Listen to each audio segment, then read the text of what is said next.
செட்டிங்ஸில் இன்டெகிரேஷனில் 4 types of integration இருக்குது. இதில் ஃபஸ்ட்டு பார்க்க போகிறது மெட்டா லீட் ஆட்ஸு. இதை ஃபஸ்ட்டு கனெக்ட் கிளிக் பண்ணிட்டீங்கன்னா உங்களோட ஃபேஸ்புக் க்ரெடென்ஷியல் யூஸ் பண்ணி லாகின் பண்ணிவிட்டு அதில் இருக்கிற ஃபேஸ்புக் பேஜ், அந்த ஃபேஸ்புக் பேஜோட கனெக்ட் ஆகிருக்க இன்ஸ்டாகிராம் அக்கௌண்ட் ரெண்டையுமே கனெக்ட் பண்ணிவிட்டு கண்டினியூ கொடுத்துட்டு சேவ் கொடுத்துட்டிங்கன்னா நெக்ஸ்ட் காட் இட் இதுவுமே கொடுத்துட்டிங்கன்னா உங்களுக்கு அந்த அக்கௌண்ட் கனெக்ட் ஆகிடும் தனியாக கூட. ஒன்ஸ் ஃபேஸ்புக் பேஜ் கனெக்ட் ஆனோன்னு மேனேஜ் கிளிக் பண்ணி வேணால் டிஸ்கனெக்ட் பண்ணிட்டு வேறு அக்கௌண்ட் கனெக்ட் பண்ணிக்கலாம். இல்லைனா இம்போர்ட் பாஸ்ட் லீட்ஸ் கிளிக் பண்ணி கொடுத்துருக்க டைம் பீரியடில் பாஸ்ட் லீட்ஸை இம்போர்ட் பண்ணிக்கலாம். நெக்ஸ்ட் அந்த ஃபேஸ்புக் பேஜ்குள்ளே போயிட்டு இருக்கிற எல்லா ஃபார்ம்ஸுமே பார்த்துக்கலாம். இதில் வேறு எதுவும் ஃபார்ம்ஸ் வேணாம்னா அதை டிசேபிள் பண்ணிக்கலாம். புதுசாக ஆட் பண்ணால் சிங்க் பண்ணிங்கன்னா அது வந்துடும்.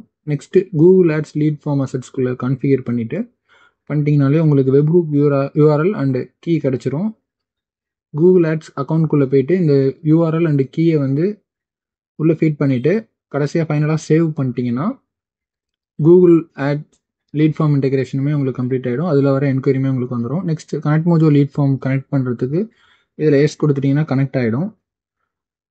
ஒன்ஸ் கனெக்ட் பண்ணதுக்கப்புறம் இந்த யூஆர்எல்லை நீங்கள் உங்கள் கஸ்டமருக்கு அனுப்பலாம். இல்லைனா உங்கள் வெப்சைட்லேயே கூட இதை வச்சுட்டு இந்த ஃபார்மில் வர டீட்டெயில்ஸ்லாம் உங்களுக்கு என்கொயரியில் வந்துடும்.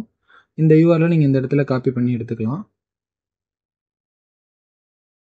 நெக்ஸ்ட்டு உங்கள் வெப்சைட்லேருந்து வர லீட்ஸ் ஸ்டோர் பண்ணுறதுக்கு கஸ்டம் வெப்சைட்டை கான்ஃபிகர் பண்ணிங்கன்னா வெப்ஹூக் யூஆர்எல் அண்டு கீ கிடச்சிரும். இதை வச்சு கீழே இருக்கிற இந்த டெவலப்பர் கைடை யூஸ் பண்ணி நீங்கள் இன்டெகிரேட் பண்ணிக்கலாம்.